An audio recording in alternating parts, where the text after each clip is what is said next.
Die Anunnaki, auch bekannt als Anuna und in verschiedenen anderen Varianten transkribiert, sind eine Gruppe von Gottheiten, die von den alten Sumerern, Akkadern, Assyrern und im antiken Babylon verehrt wurden.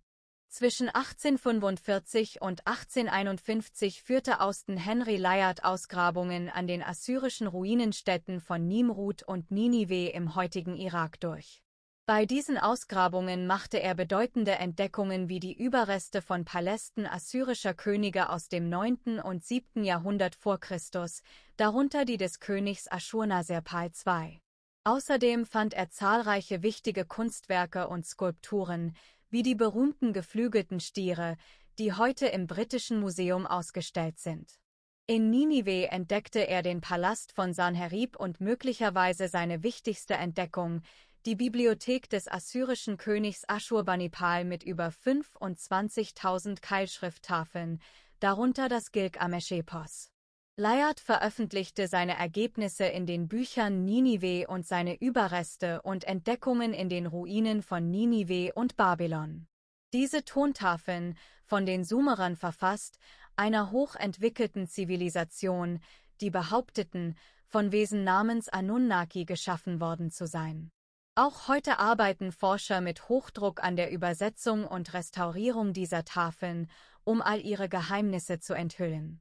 Es gibt eine Vielzahl von Quellen, darunter sumerische Keilschrifttafeln und andere archäologische Funde, die Einblicke in die Mythologie der Anunnaki bieten. Diese Quellen können je nach Fundort und Zeitraum variieren, was zu unterschiedlichen Interpretationen und Varianten der Mythen führen kann. Einige regionale Unterschiede können auf lokale Traditionen und kulturelle Einflüsse zurückzuführen sein, während sich die Interpretationen im Laufe der Zeit weiterentwickeln und verändern können. Dies kann zu verschiedenen Versionen der Anunnaki-Mythologie führen, die sich in Details und Betonungen unterscheiden. Die Anunnaki sind Gottheiten im sumerischen und akkadischen Pantheon. Die Nachkommen von An und Ki, dem Gott des Himmels und der Göttin der Erde. Ihre Hauptaufgabe bestand darin, die Geschicke der Menschheit zu lenken. Der Name Anunnaki leitet sich von An, dem Gott des Himmels, ab. Anunnaki bedeutet übersetzt fürstliches Blut oder Samen des Anu, und nicht diejenigen, die herabgestiegen sind oder diejenigen, die vom Himmel auf die Erde kamen, wie es viele Quellen behaupten. Die Sumerer glaubten, dass die Anunnaki himmlische Wesen waren, die den Menschen überlegen waren. Sie wurden als halb göttlich und halb menschlich beschrieben und waren bekannt für ihre außergewöhnlichen Kräfte und ihre überlegene Intelligenz. Es wurde angenommen, dass die Anunnaki den Menschen nicht nur körperlich, sondern auch intellektuell überlegen waren und ihnen wichtige Kenntnisse und technologisches Wissen brachten, das die Grundlage für die menschliche Zivilisation bildete. Interessanterweise leisteten die Sumerer Pionierarbeit auf vielen Gebieten, darunter die Erfindung des Rades, sie bauten Bewässerungssysteme und das erste Schriftsystem erfanden sie auch. Sie hatten außerdem erstaunliches Wissen über Astronomie und das Sonnensystem. Ein weiteres faszinierendes Detail ist die Vorstellung der Anunnaki als himmlische Gottheiten mit immensen Kräften. In dem Gedicht Enki and the World Order wird Enki von den Anunnaki geehrt, die seine Macht und seinen Einfluss unter den Menschen von Sumer anerkennen. Insgesamt bieten die sumerischen Texte und archäologischen Funde Anlass zu Spekulationen über die Rolle außerirdischer Besucher in der menschlichen Geschichte, obwohl viele Wissenschaftler skeptisch gegenüber diesen Interpretationen sind. Die Anunnaki werden hauptsächlich in literarischen Texten erwähnt, und es wurden bisher nur sehr wenige Beweise für die Existenz eines Kults gefunden. Dies liegt wahrscheinlich daran, dass jedes Mitglied der Anunnaki seinen eigenen individuellen Kult hatte, getrennt von den anderen. Die Gottheiten im alten Mesopotamien waren fast ausschließlich anthropomorph, was bedeutet, dass sie menschenähnliche Eigenschaften oder Formen hatten.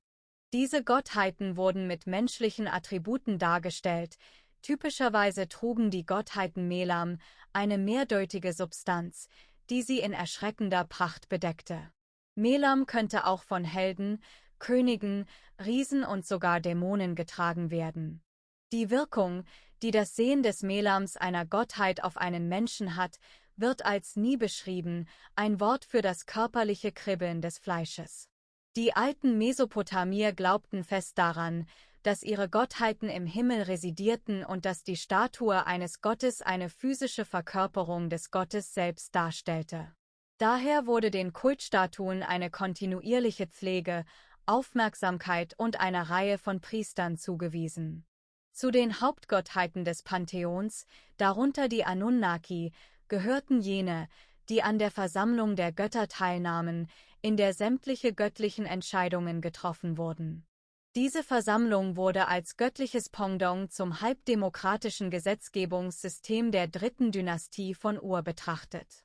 Die Ursprünge der ersten Gesetze liegen in den alten Zivilisationen Mesopotamiens, wo die Gottheiten eine zentrale Rolle bei der Schaffung von Ordnung und Gerechtigkeit spielten. Die sumerischen Stadtstaaten, wie zum Beispiel Ur und Lagash, entwickelten früh Rechtssysteme, die auf königlichen Dekreten und religiösen Gesetzen basierten, die von den Priestern der Götter verkündet wurden. Diese Gesetze wurden auf Keilschrifttafeln niedergeschrieben, wie beispielsweise das Kodex Ur-Nammu und der Kodex Hammurabi, und regelten das tägliche Leben sowie strafrechtliche und zivilrechtliche Angelegenheiten. Die Götter wurden als die Quelle der moralischen Autorität angesehen, und ihre Weisungen wurden als unantastbar betrachtet, was die Grundlage für die frühesten bekannten Rechtssysteme bildete. Ein akkadisches Siegel aus der Zeit 2300 vor Christus zeigt Darstellungen der Gottheiten Inanna, Utu und Enki, 3 Mitglieder der Anunnaki.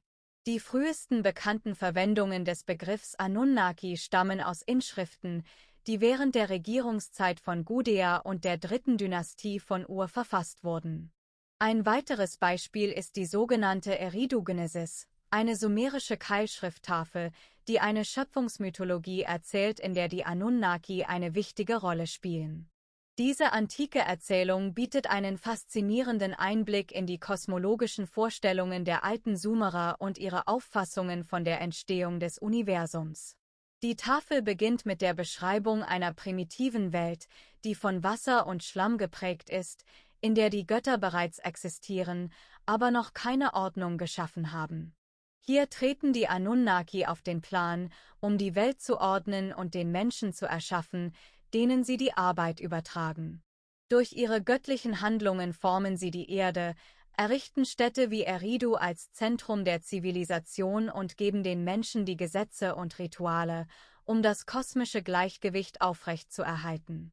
Die Anunnaki, als Wesen von königlichem Blut, werden als Vermittler zwischen Himmel und Erde dargestellt, die die Geschicke der Menschheit lenken und über das Schicksal der Welt entscheiden. Ihre Präsenz in der Eridu-Genesis unterstreicht ihre Bedeutung im sumerischen Glauben und ihre Rolle als Schöpferwesen und Lenker des Universums.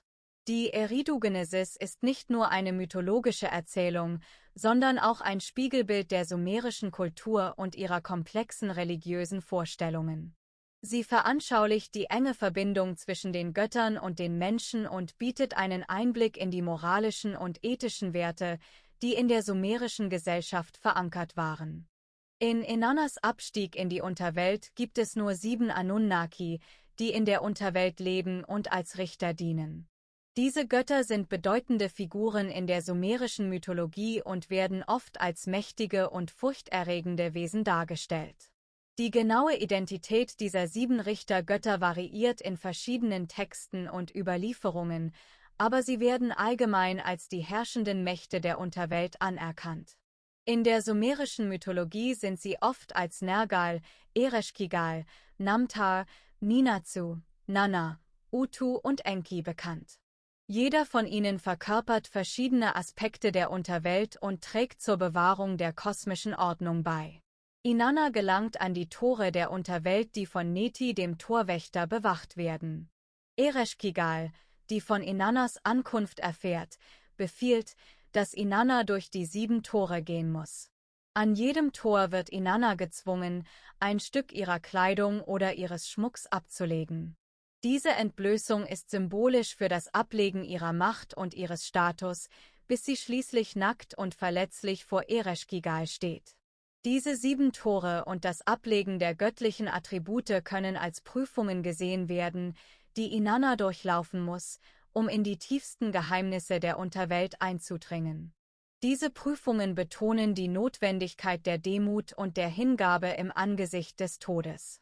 Vor den Anunnaki, den 7 Richtergöttern der Unterwelt, wird Inanna des Versuchs beschuldigt, die Unterwelt zu übernehmen. Sie wird wegen ihrer Hybris zum Tode verurteilt. Ihr Körper wird getötet und an einen Haken gehängt, was ihren endgültigen Tod symbolisiert. Diese drastische Bestrafung stellt die Konsequenzen von Übermut und Machtstreben dar. Während Inanna in der Unterwelt gefangen ist, bleibt ihre Dienerin Ninshubur an der Oberfläche und sucht verzweifelt Hilfe bei den großen Göttern. Sie bittet Enlil, Nanna und Enki um Unterstützung. Enlil und Nanna weigern sich zu helfen, aber Enki, der weise Gott der Wasser und der Schöpfung, erhört ihre Bitte.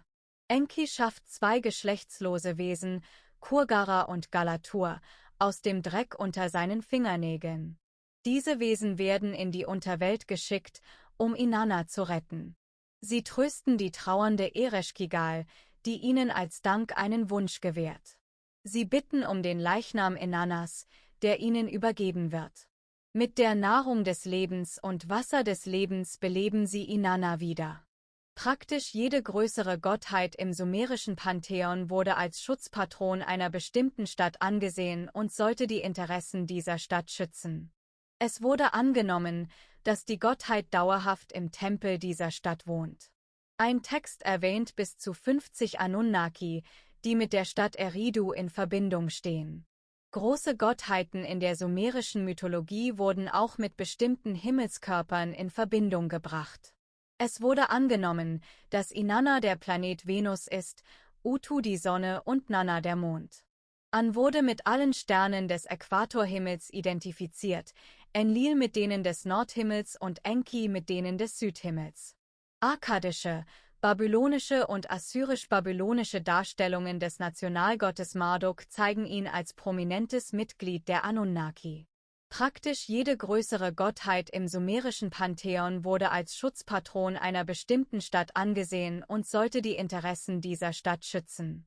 Akkadische Texte des 2. Jahrtausends vor Christus folgen ähnlichen Darstellungen der Anunnaki wie in Inannas Abstieg in die Unterwelt, wo sie als tonische Unterweltgottheiten verehrt werden. Während der altbabylonischen Zeit wird eine neue Gruppe von Gottheiten eingeführt, die als Igigi bekannt sind. Die Beziehung zwischen den Anunnaki und den Igigi ist unklar. Bei einigen Gelegenheiten scheinen die Kategorien synonym verwendet zu werden, aber in anderen Schriften, wie The Poem of Erra, gibt es eine klare Unterscheidung zwischen den beiden. Eine faszinierende Überlieferung besagt jedoch, dass die Anunnaki und die Igigi gemeinsam an der Erschaffung von Eden beteiligt waren. Diese Legende wird in verschiedenen sumerischen Texten erwähnt und gibt einen Einblick in die mythologische Vorstellung der alten Mesopotamier über die Schöpfung. Laut diesen Überlieferungen arbeiteten die Anunnaki und die Igigi Hand in Hand, um Eden zu errichten, ein Ort von paradiesischer Schönheit und Fülle. Diese Zusammenarbeit zwischen den beiden Gruppen von Gottheiten wirft interessante Fragen über ihre Beziehung und ihren gemeinsamen Einfluss auf die Welt der Menschheit auf. Für alle, die mehr erfahren möchten, schaut euch die Anunnaki-Playlist an, in der ihr auch weitere Videos zu diesem faszinierenden Thema findet. Im späten akkadischen Atrahasis-Epos sind die Igigi die 6. Generation der Götter, die gezwungen sind, Arbeit für die Anunnaki zu verrichten.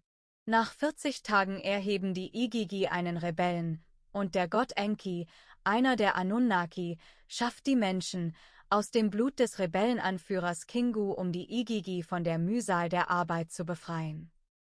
Nach diesen sumerischen Überlieferungen sollen die Anunnaki die Menschen erschaffen haben, indem sie genetische Experimente durchführten und ihr eigenes Erbgut mit dem der primitiven Menschen vermischten.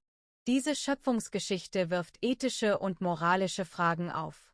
Die Sumerer leisteten Pionierarbeit auf vielen Gebieten, darunter die Erfindung des Rades, Bewässerungssysteme und das erste Schriftsystem. Sie hatten auch erstaunliches Wissen über Astronomie und das Sonnensystem. Insgesamt bieten die sumerischen Texte und archäologischen Funde Anlass zu Spekulationen über die Rolle außerirdischer Besucher in der menschlichen Geschichte, obwohl viele Wissenschaftler skeptisch gegenüber diesen Interpretationen sind. Die Schöpfungsgeschichte der Anunnaki ist Gegenstand intensiver Debatten und kontroverser Interpretationen. Einige sehen darin einen mythologischen Bericht, andere interpretieren sie als Hinweis auf tatsächliche außerirdische Einflüsse auf die menschliche Evolution. Präastronauten behaupten zudem, dass Menschen mit rhesusnegativem Blut potenzielle Nachfahren der Anunnaki sind, darunter bekannte Persönlichkeiten wie Königin Elisabeth II. Es wird spekuliert, dass die Anunnaki alle 3600 Jahre die Erde besuchen und möglicherweise in 800 Jahren wiederkehren könnten. Diese Theorien basieren hauptsächlich auf den Übersetzungen von Keilschrifttafeln, die angeblich von Zecharia Sitchin durchgeführt wurden. Sitchins Buchreihe Earth Chronicles bildet das Fundament für diese Theorie. Heute werden die Anunnaki oft als das Äquivalent des alttestamentarischen Schöpfergottes dargestellt. Im Gegensatz dazu zeigt der Keilschriftkorpus, dass die Anunnaki in der antiken Welt als die sumerischen Gottheiten der alten Urzeit verehrt wurden. Edward Lipinski, ein Wissenschaftler, analysierte 1971 mehrere antike Texte, darunter die altbabylonische Version des Gilgamesch-Epos, und identifizierte den Berg Hermon und den Libanon als Wohnort der Anunnaki. Er zitiert Zeilen aus dem Gilgamesch-Epos, in denen von der Vernichtung Humbabas des Wächters der Götterwohnung berichtet wird, und den beiden Hauptfiguren, Gilgamesch und Enkidu, die die geheime Unterkunft der Anunnaki öffnen. Lipinski argumentiert, dass ältere mesopotamische und nahöstliche kanaanitische Texte auf den Zedernwald des Berges Hermon als Wohnort der Anunnaki hinweisen. Er glaubt, dass der südliche Ausläufer des Anti-Libanon, der Berg Hermon, der Ort ist, an dem die Anunnaki in der altbabylonischen Version des Gilgamesch-Epos wohnten. Er weist auch darauf hin, dass der Berg Hermon in der Antike als Hüter internationaler Verträge galt und diese Tradition mit dem Eid verbindet, den die Wächter in Eins Henoch schwören. Lipinski schließt daraus, dass der Berg Hermon der kosmische Berg ist, der die Erde mit dem untersten Himmel verbindet, und dass die himmlischen Wesen sich auf dem Gipfel des Berges Hermon versammeln, da dieser der Berg der Götter, der kananäische Olymp ist. Das Gebiet ist reich an jahrtausendealten Altären und war noch zur Zeit Konstantins des großen Schauplatz von Kultstätten und Ritualen. Gilgamesch war in der antiken Welt dafür bekannt, Wissen aus der Welt vor der Sintflut erlangt zu haben. Dies schließt den Kreis zu Lipinskis Interpretation der altbabylonischen Version des Gilgamesch-Epos, in der der alte König zum Berg Hermon reist, dem Wohnort der Anunnaki. Die Anunnaki, die sumerischen Gottheiten der alten Urzeit, ein Pantheon von Göttern, die die Kinder des Himmelsgottes An und seiner Schwester Ki waren. Dies entspricht der biblischen Tradition, nach der die Sterblichen aus dem Staub der Erde geschaffen wurden, Genesis 2:7. Ans Gefährtin Ki wurde ursprünglich nicht als Gottheit betrachtet und erst viel später in der Geschichte des Mythenzyklus in den Rang einer Göttin erhoben.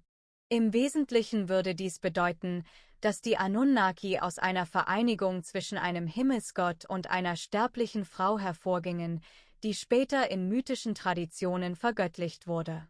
Ki ist das sumerische Zeichen für Erde, und Anus Gefährtin wird oft als Personifizierung der Erde selbst betrachtet. Das Konzept einer Gruppe halbgöttlicher Wesen, die von sterblichen Frauen geboren wurden, ist der biblischen und außerbiblischen Tradition der Nephilim sehr ähnlich.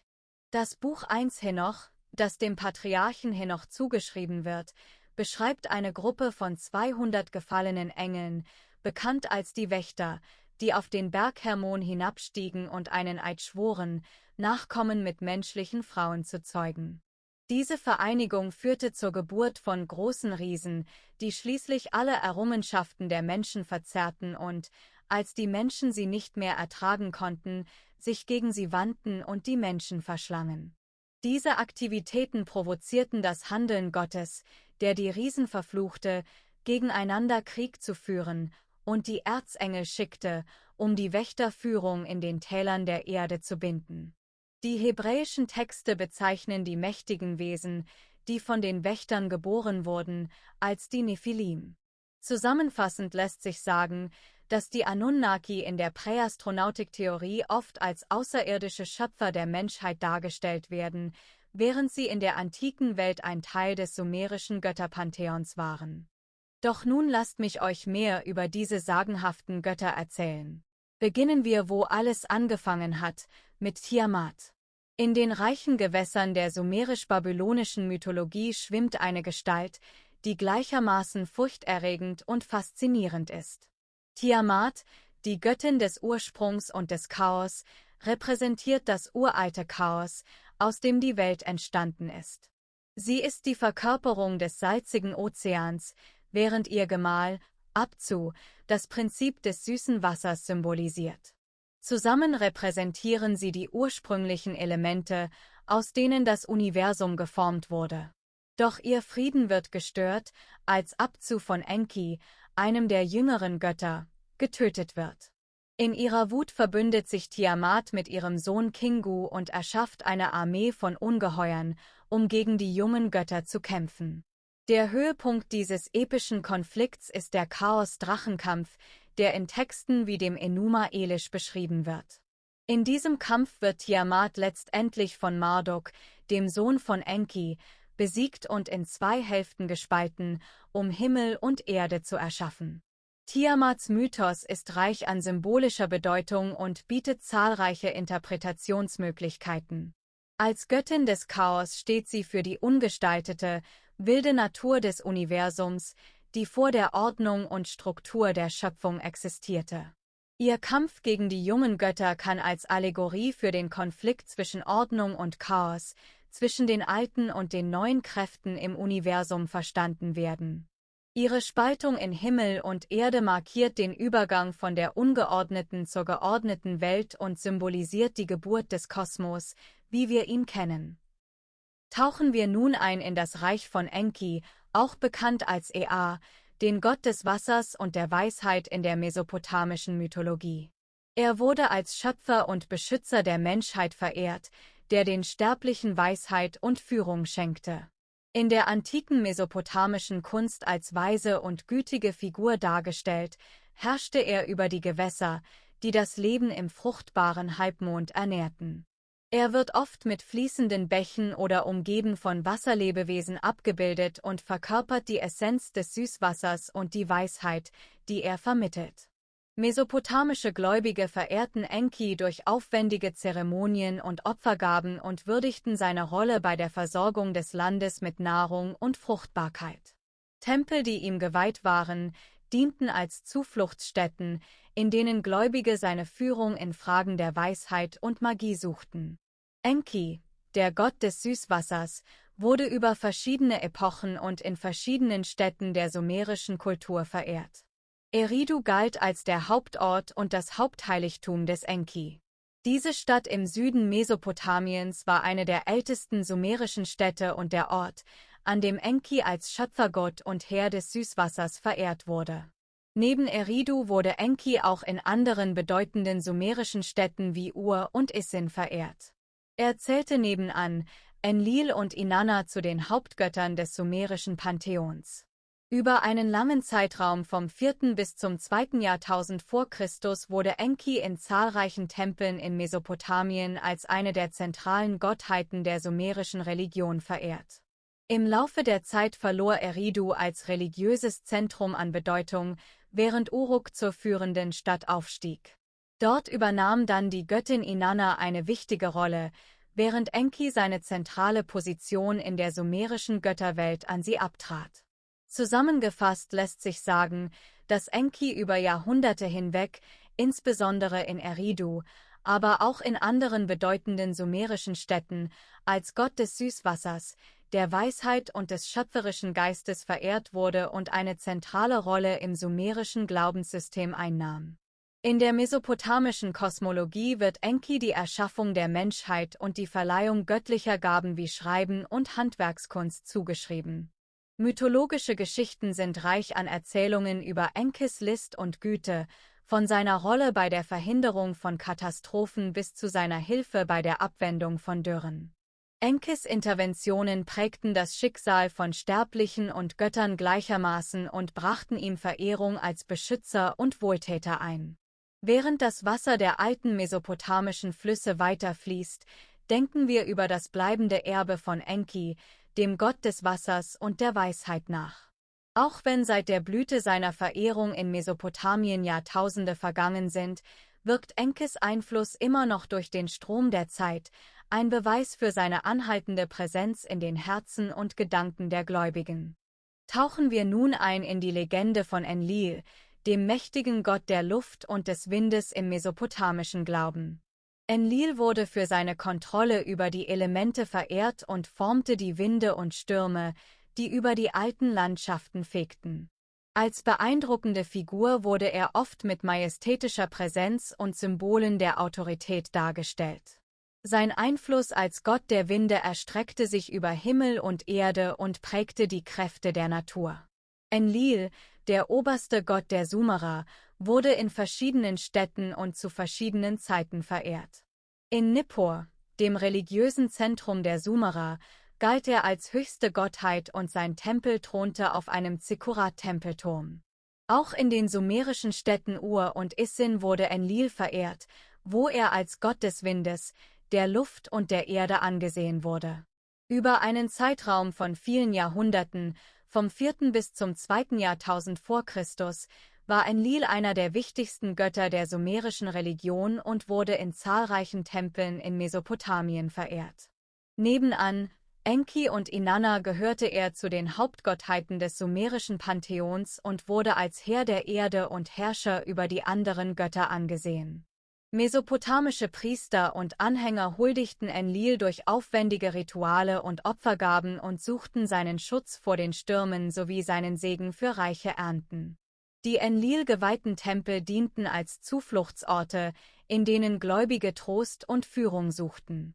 Enlil spielte eine zentrale Rolle in der mesopotamischen Kosmologie, indem er die Kräfte der Natur regierte und das Gleichgewicht des Kosmos aufrechterhielt. Seine Autorität als Herr der Winde veranschaulichte die rohe Kraft und Unvorhersehbarkeit der natürlichen Welt. Die mesopotamische Mythologie ist reich an Geschichten über Enlils Heldentaten, in denen er sowohl als gütiger Wächter als auch als furchterregender Richter dargestellt wird. Von der Beruhigung von Stürmen bis zur Entfesselung verheerender Unwetter prägten Enlils Taten das Schicksal von Göttern und Sterblichen gleichermaßen. Während sich Gewitterwolken am Himmel zusammenziehen, denken wir über das bleibende Erbe von Enlil, dem Gott der Luft und der Stürme, nach. Auch wenn seit der Blüte seiner Verehrung in Mesopotamien Jahrtausende vergangen sind, hallt Enlils Präsenz immer noch in den Winden wider, die über die antiken Landschaften fegen. Ein Beweis für seine anhaltende Macht und seinen Einfluss. Als nächstes begeben wir uns auf eine Reise in das Reich von Ereshkigal, der Königin der Toten, und erkunden die dunklen Geheimnisse und Symbolik rund um diese mächtige Gottheit. Ereshkigal wurde in der mesopotamischen Mythologie als beeindruckende Königin der Unterwelt verehrt, die mit eiserner Faust über das Reich der Toten herrschte. Sie flößte sowohl den Göttern als auch den Sterblichen Respekt und Furcht ein. In der antiken mesopotamischen Kunst wird Ereshkigal oft als düstere und königliche Figur dargestellt, die mit fester Hand und mitfühlendem Herzen über das Totenreich herrscht. Sie wird auch mit Symbolen für Tod und Wiedergeburt dargestellt und verkörpert die zyklische Natur der Existenz.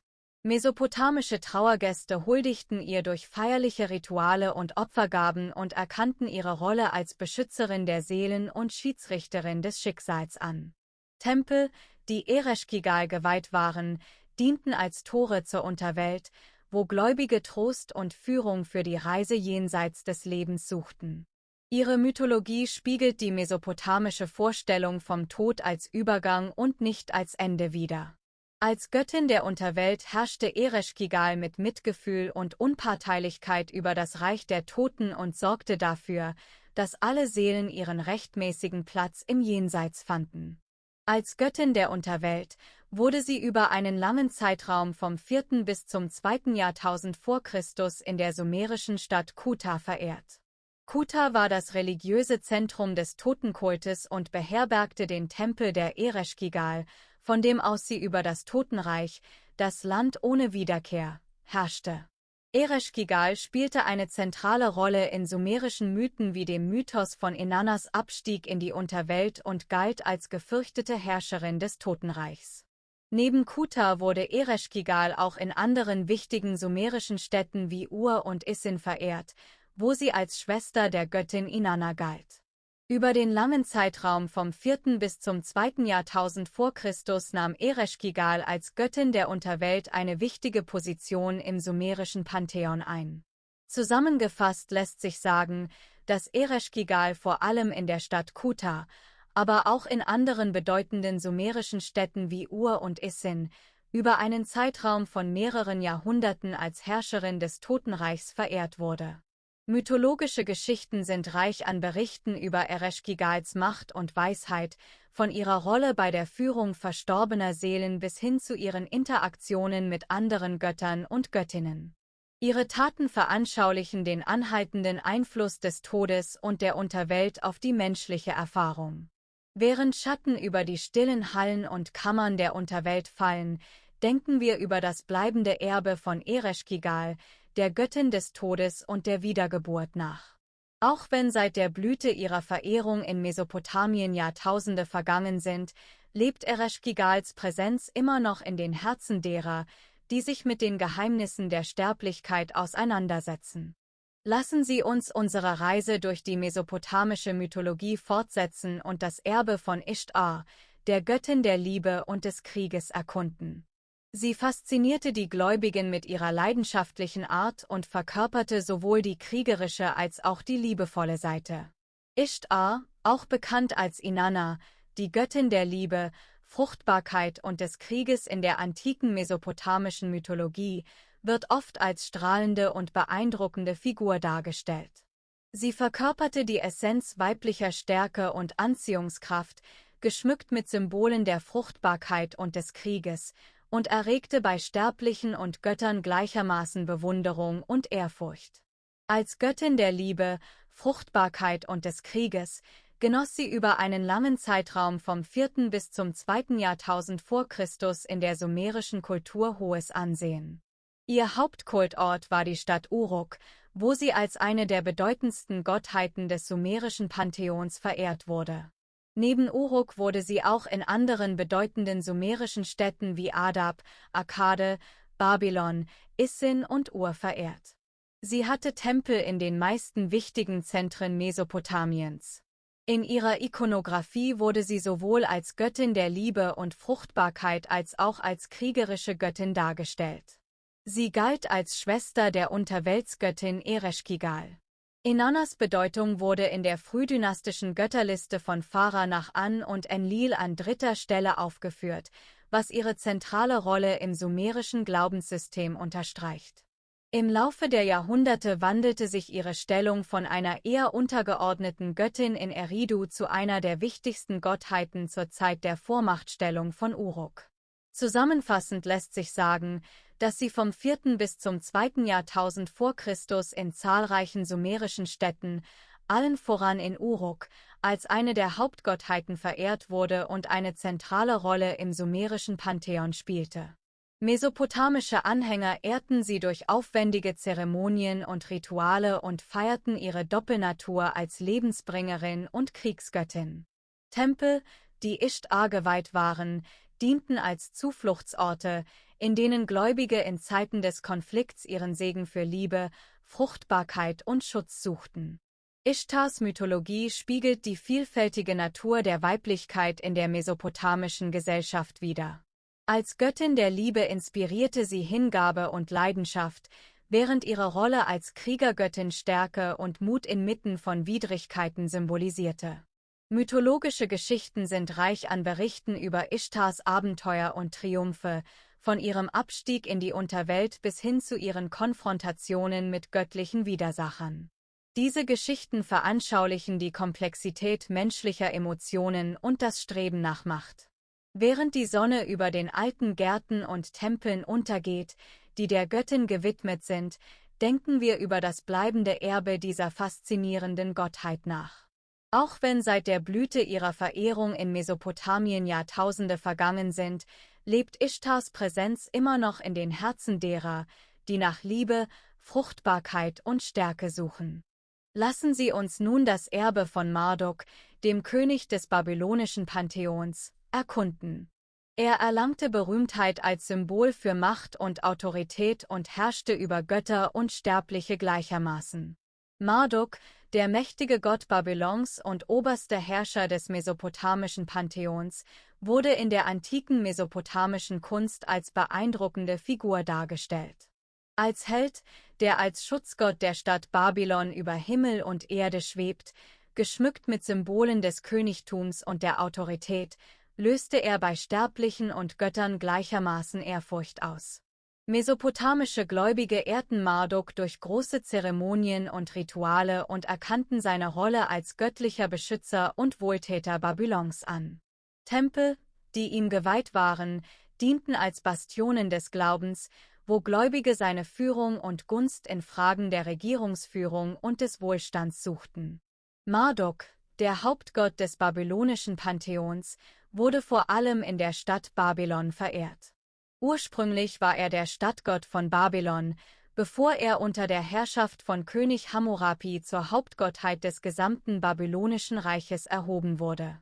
Sein Haupttempel in Babylon trug den Namen Esagila, was Haus mit erhobenem Haupt bedeutet.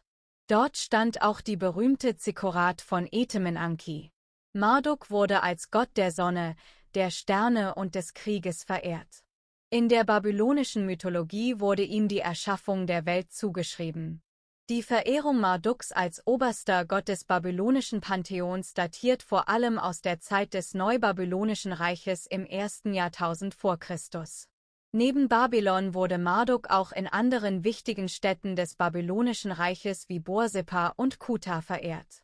Zusammengefasst lässt sich sagen, dass Marduk vom 3. bis zum 1. Jahrtausend vor Christus vor allem in der Stadt Babylon als oberster Gott des babylonischen Pantheons verehrt wurde. Marduks Aufstieg zur Vorherrschaft im mesopotamischen Pantheon ist ein Beweis für die anhaltende Macht Babylons als kulturelles und politisches Zentrum. Als Nationalgott Babylons verkörperte Marduk die Ideale von Königtum, Gerechtigkeit und kosmischer Ordnung. Mythologische Geschichten sind reich an Berichten über seine Heldentaten und Siege, von seinem Triumph über das urzeitliche Chaosmonster Tiamat bis zur Gründung des göttlichen Rates. Seine Taten veranschaulichen den Triumph der Ordnung über das Chaos und den göttlichen Auftrag des Königtums. Während die Sonne über den majestätischen Tempeln und Statuen untergeht, die Marduk gewidmet sind, denken wir über das bleibende Erbe dieses mächtigen Gottes nach. Auch wenn seit der Blüte seiner Verehrung in Mesopotamien Jahrtausende vergangen sind, hallt Marduks Einfluss immer noch in den Annalen der Geschichte wider, ein Beweis für seine anhaltende Präsenz in den Herzen und Gedanken der Gläubigen.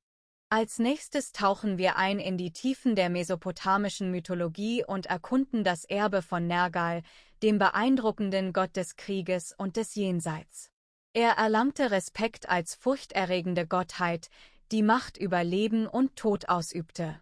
Er wird oft als wilde und imposante Figur dargestellt, die die Essenz kriegerischer Tapferkeit und göttlicher Vergeltung verkörpert, geschmückt mit Symbolen von Krieg und Krankheit. Nergal, der Gott der Unterwelt und des Todes, wurde vor allem in der Stadt Kuta verehrt. Kuta galt als religiöses Zentrum des Totenkults und als Hauptsitz des Nergal-Kultes, wo sich sein Haupttempel befand.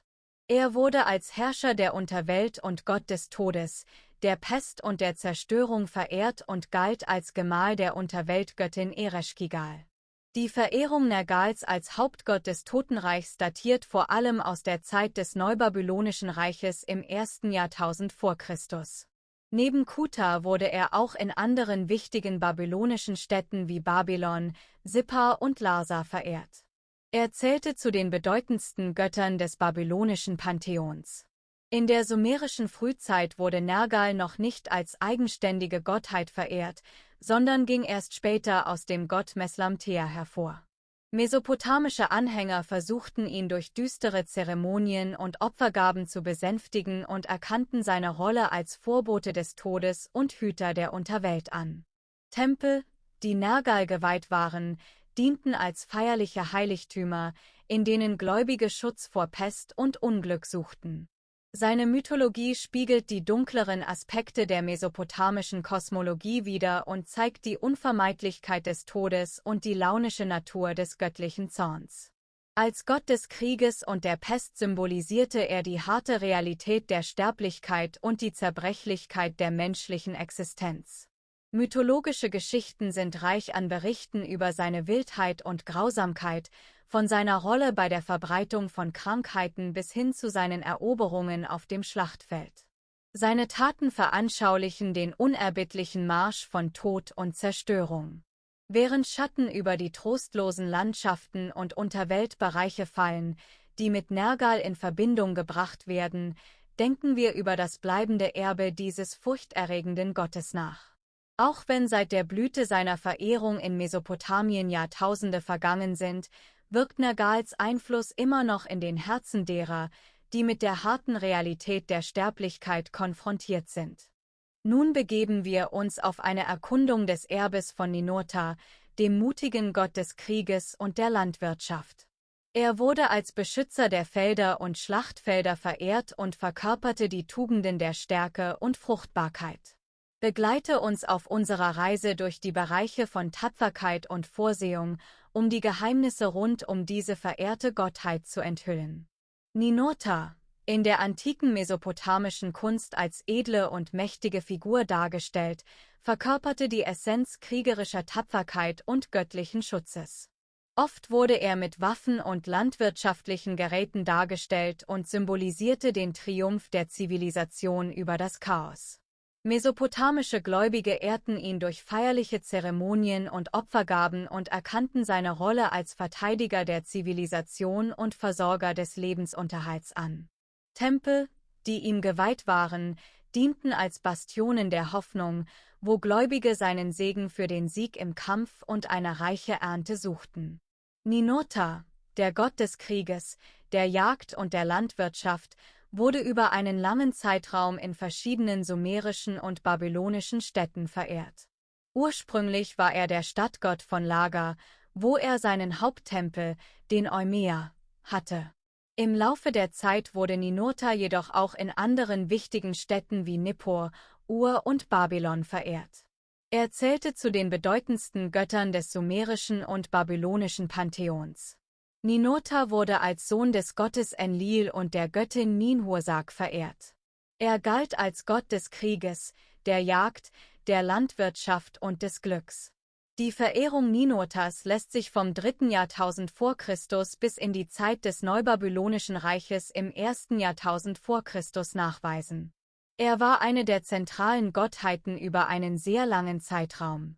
Zusammengefasst lässt sich sagen, dass Ninurta vom 3. bis zum 1. Jahrtausend vor Christus in verschiedenen sumerischen und babylonischen Städten, vor allem in Lager, Nippur, Ur und Babylon, als Gott des Krieges, der Jagd und der Landwirtschaft verehrt wurde. Ninurtas Mythologie spiegelt die symbiotische Beziehung zwischen Kriegsführung, Landwirtschaft und gesellschaftlicher Ordnung in der antiken mesopotamischen Kultur wider. Als Gott des Krieges und der Landwirtschaft verkörperte Ninurta den göttlichen Auftrag, die Zivilisation zu schützen und zu fördern. Mythologische Geschichten sind reich an Berichten über Ninurtas Mut und Einfallsreichtum, von seinen Kämpfen gegen monströse Feinde bis hin zu seinen Heldentaten bei der Bewässerung und Landbewirtschaftung. Seine Taten symbolisieren den Triumph der Zivilisation über Widrigkeiten. Während die Sonne über den fruchtbaren Feldern und befestigten Städten aufgeht, die mit Ninurta verbunden sind, denken wir über das bleibende Erbe dieses edlen Gottes nach. Auch wenn seit der Blüte seiner Verehrung in Mesopotamien Jahrtausende vergangen sind, schwingt Ninurtas Einfluss immer noch in den Herzen derer mit, die Schutz und Wohlstand suchen. Lasse uns nun die Legende von Ki betrachten, der Göttin der Erde im sumerischen Pantheon. Ki, Auch bekannt als Kisha oder Kissaru, war die Göttin der Erde in der mesopotamischen Mythologie. Sie spielte eine entscheidende Rolle im Schöpfungsmythos und wurde als Muttergöttin verehrt, die die Fruchtbarkeit und das Wachstum des Landes regierte. In den mesopotamischen Schöpfungsmythen wurde sie oft als die ursprüngliche Schöpferin dargestellt, die mit ihrem göttlichen Partner Anu das Universum erschuf. Sie war die Mutter von Göttern und Göttinnen sowie von allem, was auf der Erde lebte. Ki wurde als eine mächtige und gleichzeitig liebevolle Gottheit verehrt, die über die Natur und das Leben wachte. Ihre Rolle war es, das Gleichgewicht der Natur aufrecht zu erhalten und den Menschen Segen und Fruchtbarkeit zu gewähren. Tempel und Schreine für sie gab es in verschiedenen mesopotamischen Städten, insbesondere in Zentren des Erdkultes wie Nippur. Auch im Haupttempel von Babylon und Esagil hatte Ki einen wichtigen Kultplatz neben anderen Gottheiten. Tempel, die ihr geweiht waren, dienten als heilige Stätten, an denen die Menschen ihre Verehrung ausdrückten und um ihre Gunst baten. Opfergaben wurden dargebracht, um ihr Wohlwollen zu erlangen und um Schutz vor Naturkatastrophen zu bitten. Ki wird oft in der Kunst der antiken Mesopotamier dargestellt, oft als eine weibliche Figur, die die Fruchtbarkeit des Landes symbolisiert. Sie wird häufig mit Feldfrüchten, Tieren oder anderen Zeichen des Wohlstands abgebildet. Obwohl die Verehrung der Göttin Ki im Laufe der Zeit abnahm, bleibt ihr Erbe als Göttin der Erde und der Fruchtbarkeit in den Herzen und Gedanken derjenigen, die die reiche Kultur der mesopotamischen Zivilisation schätzen, lebendig. Mit ihrem tiefen Einfluss auf die menschliche Vorstellungskraft und ihre Bedeutung für die Fruchtbarkeit des Landes verkörperte sie die Verbundenheit der Menschen mit ihrer Umwelt und erinnert uns daran, wie die alten Zivilisationen die Göttlichkeit in der Natur verehrten. Als nächstes begeben wir uns auf eine Entdeckungsreise in die Tiefen der mesopotamischen Mythologie mit Anu, dem König der Götter. Er wurde als Herrscher des Himmels verehrt, der die kosmische Ordnung verkörperte und die himmlischen Bereiche überwachte. In der antiken mesopotamischen Kunst wurde er als königliche Figur dargestellt, geschmückt mit göttlichen Symbolen, die gleichermaßen Sterbliche und Götter ehrfürchtig stimmten. Mesopotamische Priester und Anhänger huldigten ihm durch aufwendige Rituale und Opfergaben, um seine Gunst für Segen wie Wohlstand, Fruchtbarkeit und Schutz zu erlangen. Die Tempel, die ihm geweiht waren, dienten als heilige Orte, an denen Gläubige mit dem Göttlichen kommunizierten. Tempel und Schreine für ihn gab es im Laufe der mesopotamischen Geschichte in verschiedenen Städten. Ab dem 3. Jahrtausend wurde er mit Unterbrechungen zusammen mit Inanna im Eanna-Tempel in Uruk und in der achämenidischen und seleukidischen Zeit im Neuen Ro-Tempel mit Antu verehrt. Ein weiteres wichtiges Zentrum seines Kultes war das wie Uruk den Titel Stadt Anus trug. In Lager errichtete Gudea, ca. 2144 bis 2124 v. Chr., einen Tempel für An, während Urnama, ca. 2112 bis 2095 v. Chr., in Ur einen Garten und einen Schrein für ihn errichtete. Er hatte auch einen Sitz im Haupttempel von Babylon, Esagil, und empfing Opfergaben in Nippur, Sippar und Kisch. In Assur wurde während der mittelassyrischen Zeit, ca. 1350 bis 1050 v. Chr., ein Doppeltempel für Anu und Adad, Emelam Anna, erbaut. Etwa zur gleichen Zeit taucht er zum ersten Mal in assyrischen Königsinschriften auf. Im 5. Jahrhundert v. Chr. erlebte Anus Kult jedoch in Uruk eine Wiederbelebung und aus der Seleukidenzeit sind rituelle Texte erhalten geblieben, die die Beteiligung seiner Statue am örtlichen Akitu-Fest beschreiben. Er spielte eine zentrale Rolle in der mesopotamischen Kosmologie und diente als Verbindung zwischen der irdischen Welt und den himmlischen Sphären. Als höchste Autorität unter den Göttern prägten seine Entscheidungen den Verlauf der sterblichen Angelegenheiten und der göttlichen Herrschaft. Sein Aufstieg symbolisierte den Triumph der Ordnung über das Chaos und läutete eine göttliche Harmonie ein. Obwohl seit der Blüte seiner Verehrung in Mesopotamien Jahrtausende vergangen sind, bleibt seine Präsenz in den Annalen der Geschichte bestehen, ein Beweis für die anhaltende Kraft des Glaubens und der Überzeugung. Ein bedeutender Mythos: die Geschichte von Enlil und Ninlil. Die Geschichte von Enlil und Ninlil ist ein zentraler Mythos der sumerischen Mythologie, der die Beziehung zwischen zwei wichtigen Gottheiten beschreibt: Enlil, dem Gott der Luft und der Erde, und Ninlil, ebenfalls die Göttin der Luft. Diese Erzählung beleuchtet die Themen von Fruchtbarkeit, Schöpfung und göttlicher Macht und spielt eine wesentliche Rolle in der sumerischen Religion. Die Geschichte beginnt in der Stadt Nippur, wo Enlil, der mächtige Gott der Luft, auf die schöne Ninlil trifft. Enlil ist von Ninlil fasziniert und beschließt, sie zu verführen. Die Verführung geschieht in einem Schilfrohrdickicht außerhalb der Stadt, was die Verbindung der Götter zur Natur und zur Fruchtbarkeit symbolisiert. Durch diese Verbindung werden die folgenden drei Götter geboren. Nanna, auch bekannt als Sun, ist eine herausragende Gottheit im sumerischen Pantheon und wird als Mondgott verehrt. Seine Präsenz und Bedeutung erstrecken sich über verschiedene Aspekte des sumerischen Lebens und Glaubens. Als Mondgott ist Nanna ein Symbol für die nächtliche Helligkeit und wird oft mit der Verwaltung der Zeit und des Kalenders in Verbindung gebracht. Sein Zyklus von Vollmond zu Neumond und zurück spiegelt die regelmäßigen Rhythmen der Natur wider und diente den Sumerern als Grundlage für die Zeitmessung und den Jahreskalender. Neben seiner Rolle als Mondgott wird Nanna auch als Schutzgott der Viehzüchter und Hirten verehrt. Sein Licht in der Nacht spendet Sicherheit und Orientierung für die Herden und hilft den Hirten, ihre Tiere zu bewachen und zu schützen. In dieser Hinsicht wird Nanna als Beschützer der Herden und Garant für ihre Fruchtbarkeit und Vermehrung angesehen. Die Verehrung von Nanna als Mondgott geht über die sumerische Kultur hinaus und ist auch in anderen antiken Kulturen wie der babylonischen und assyrischen Religion zu finden. Sein Einfluss erstreckte sich über die sumerische Zivilisation hinaus und prägte die Vorstellungen und Bräuche vieler Völker im antiken Mesopotamien. In den sumerischen Mythen wird Nanna oft als göttlicher Vermittler und Fürsprecher der Menschen dargestellt.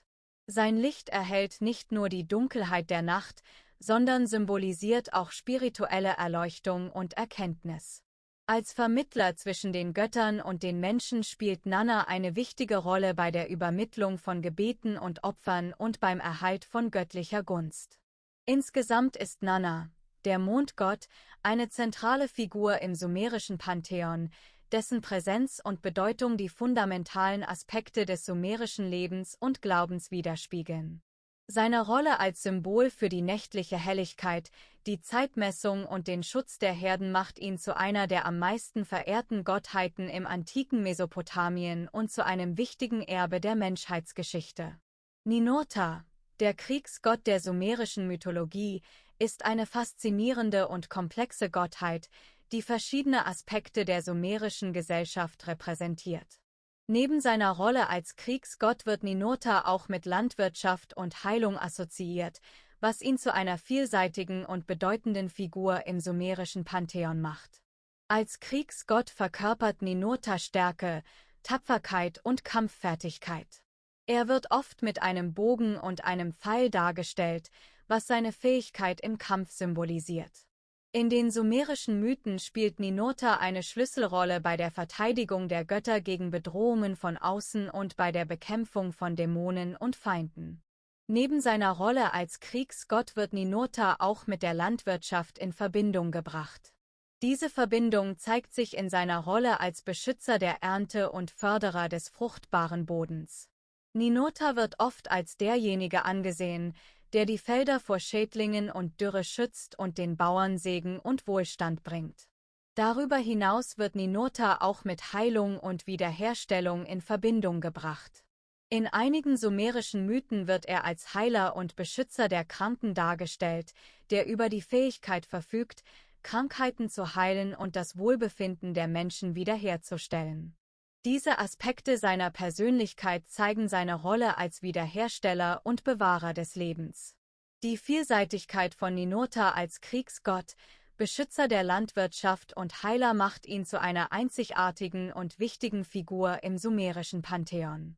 Seine Rolle bei der Bewahrung der Ordnung und des Gleichgewichts in der Welt sowie seine Fähigkeit, Zerstörung in Wiederherstellung zu verwandeln, machen ihn zu einer zentralen Gestalt in der sumerischen Religion und Mythologie. Insgesamt repräsentiert er die dualen Aspekte des Lebens und des Universums, Zerstörung und Wiederherstellung, Krieg und Frieden, Tod und Leben. Seine komplexe Natur spiegelt die Herausforderungen und Widersprüche der menschlichen Existenz wider und macht ihn zu einer faszinierenden Gottheit im sumerischen Glauben. Enlilulu ist eine bedeutende Gottheit in der sumerischen Mythologie, die als Wassergott verehrt wird und eine zentrale Rolle bei der Versorgung der Menschen mit Wasser und der Fruchtbarkeit des Landes spielt. Seine Verbindung mit den Flüssen und Bewässerungssystemen in Mesopotamien macht ihn zu einem wesentlichen Bestandteil des sumerischen Pantheons und der agrarischen Lebensweise der sumerischen Gesellschaft.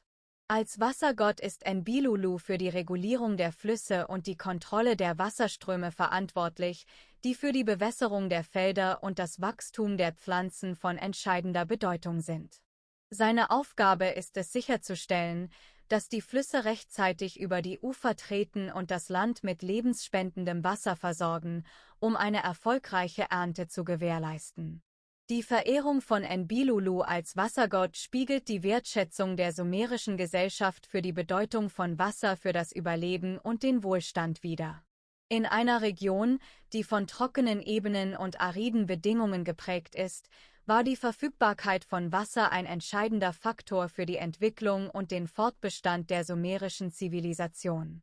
Er wird oft in Verbindung mit den großen Flüssen Mesopotamiens, wie dem Euphrat und dem Tigris dargestellt. Diese Flüsse waren die Lebensadern der sumerischen Gesellschaft und bildeten die Grundlage für die landwirtschaftliche Produktion und den Handel. Enlilulus Herrschaft über diese Gewässer symbolisiert seine Macht und Autorität über die natürlichen Ressourcen der Region. Die Fruchtbarkeit des Landes und die Versorgung der Menschen mit Wasser sind eng mit seiner Rolle als Wassergott verbunden. Seine Fürsorge und Kontrolle über die Wasserquellen sicherte das Überleben und den Wohlstand der sumerischen Gemeinschaft und trug zur Entwicklung einer blühenden agrarischen Wirtschaft bei. In den sumerischen Mythen und Ritualen wurde Enlilulu als mächtiger und wohlwollender Gott verehrt, der den Menschen Segen und Fülle brachte. Seine Präsenz in den sumerischen Überlieferungen spiegelt die tiefe Verbundenheit der sumerischen Gesellschaft mit der Natur und ihre Abhängigkeit von den lebensspendenden Kräften des Wassers wider. Insgesamt ist Enlilulu als Wassergott eine wichtige Figur in der sumerischen Religion und Kultur, deren Verehrung und Bedeutung die grundlegenden Bedürfnisse und Herausforderungen der sumerischen Gesellschaft widerspiegelt. Seine Rolle bei der Versorgung des Landes mit Wasser und der Sicherung der Fruchtbarkeit machte ihn zu einem unverzichtbaren Bestandteil des sumerischen Lebens und Erbes. Doch diese Vereinigung hatte Folgen für den mächtigen Gott Enlil und seine geliebte Ninlil. Nachdem er Ninlil verführt hat, wird er von den anderen Göttern für seine Tat bestraft.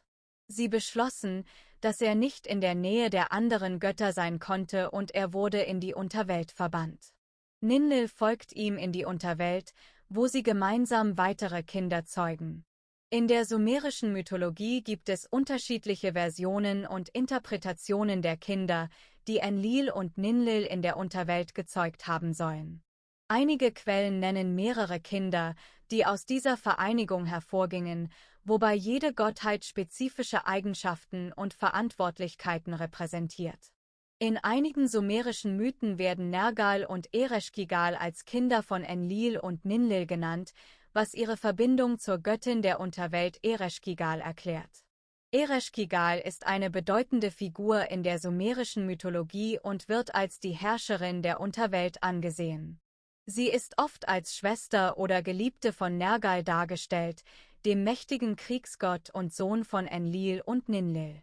Nergal verkörpert die Aspekte des Krieges, der Pest und der Zerstörung. Er ist ein mächtiger und furchterregender Gott, der oft mit Feuer und Tod in Verbindung gebracht wird. Seine Rolle in der sumerischen Religion ist vielschichtig und umfasst sowohl positive als auch negative Aspekte. Als Kriegsgott ist Nergal sowohl Beschützer als auch Zerstörer und wird in verschiedenen Kulten und Ritualen verehrt. Ereshkigal hingegen ist die Göttin der Unterwelt und herrscht über die Toten und die Schattenwelt. Sie wird oft als eine düstere und mächtige Göttin dargestellt, die über Leben und Tod entscheidet. Ihre Rolle in der sumerischen Religion ist eng mit dem Glauben an das Leben nach dem Tod verbunden, und sie wird in zahlreichen Bestattungsritualen und Totenkulten verehrt. Die Beziehung zwischen Nergal und Ereshkigal spiegelt die komplexe Natur der sumerischen Mythologie wider, in der die Grenzen zwischen Leben und Tod, Licht und Dunkelheit verschwimmen. Ihre Verbindung als Geschwister oder Geliebte symbolisiert die enge Beziehung zwischen den Göttern der Oberwelt und der Unterwelt und unterstreicht die zyklische Natur des Lebens und der Natur. Ninatsu, ein weiteres Kind aus dieser Vereinigung, ist eine bedeutende Figur in der sumerischen Mythologie und wird als Unterweltsgott verehrt, der eng mit Heilung und medizinischem Wissen verbunden ist. In den sumerischen Überlieferungen wird er oft als Beschützer der Kranken und Schwachen verehrt, was seine Rolle als wohlwollender und heilender Gott betont. Als Unterweltsgott ist Ninatsu mit den Geheimnissen der Unterwelt vertraut und wird oft in Zusammenhang mit Heilritualen und medizinischen Praktiken angerufen. Seine Verehrung ist besonders wichtig für diejenigen, die von Krankheiten oder Leiden betroffen sind, da er als göttlicher Beschützer und Heiler gilt. Ninatsu wird häufig in Verbindung mit anderen Unterweltgottheiten erwähnt, wie zum Beispiel mit Ereshkigal, der Göttin der Unterwelt. Diese Verbindungen unterstreichen seine Rolle als Vermittler zwischen den Göttern der Oberwelt und der Unterwelt und seine Fähigkeit, zwischen Leben und Tod zu vermitteln. Die Verehrung von Ninatsu ist ein wichtiger Bestandteil der sumerischen Kultur und Religion und spiegelt die Bedeutung von Heilung und medizinischem Wissen in der antiken mesopotamischen Gesellschaft wider. Sein Mythos und seine Verehrung bieten Einblicke in die sumerische Vorstellungswelt und die spirituellen Überzeugungen der Menschen dieser Zeit. Diese Kinder symbolisieren die Fruchtbarkeit und die zyklische Natur von Leben und Tod. Die symbolische Bedeutung. Die Geschichte von Enlil und Ninlil ist reich an Symbolik und zeigt die duale Natur der Götter als Schöpfer und Zerstörer. Enlils Verführung von Ninlil und ihre anschließende Reise in die Unterwelt spiegeln die sumerischen Vorstellungen von Fruchtbarkeit, Tod und Wiedergeburt wider. Die Geburt der Kinder aus dieser Vereinigung unterstreicht die zentrale Rolle der Götter in der Erhaltung und Schöpfung des Lebens. Die Rolle von Enlil und Ninlil in der sumerischen Religion. Enlil und Ninlil sind zentrale Figuren im sumerischen Pantheon. Enlil wird oft als der mächtigste Gott angesehen, der über die Erde und den Himmel herrscht. Seine Rolle als Fruchtbarkeitsgott und Schöpfer wird durch seine Beziehung zu Ninlil und die Geburt ihrer Kinder betont. Ninlil, als Göttin der Luft, verkörpert die lebensspendenden Kräfte der Natur und die Verbindung zwischen Himmel und Erde. Kulturelle und religiöse Bedeutung. Die Erzählung von Enlil und Ninlil zeigt, wie eng die sumerischen Götter mit der Natur und der menschlichen Existenz verbunden waren.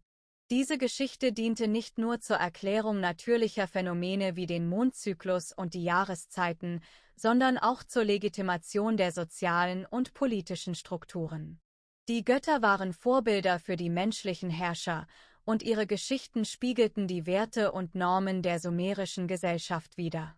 Die Geschichte von Enlil und Ninlil ist ein faszinierender Mythos, der die komplexe und vielschichtige Natur der sumerischen Religion offenbart. Durch die Erzählung ihrer Vereinigung und der Geburt ihrer Kinder wird die Bedeutung von Fruchtbarkeit, Schöpfung und göttlicher Macht in der sumerischen Kultur deutlich.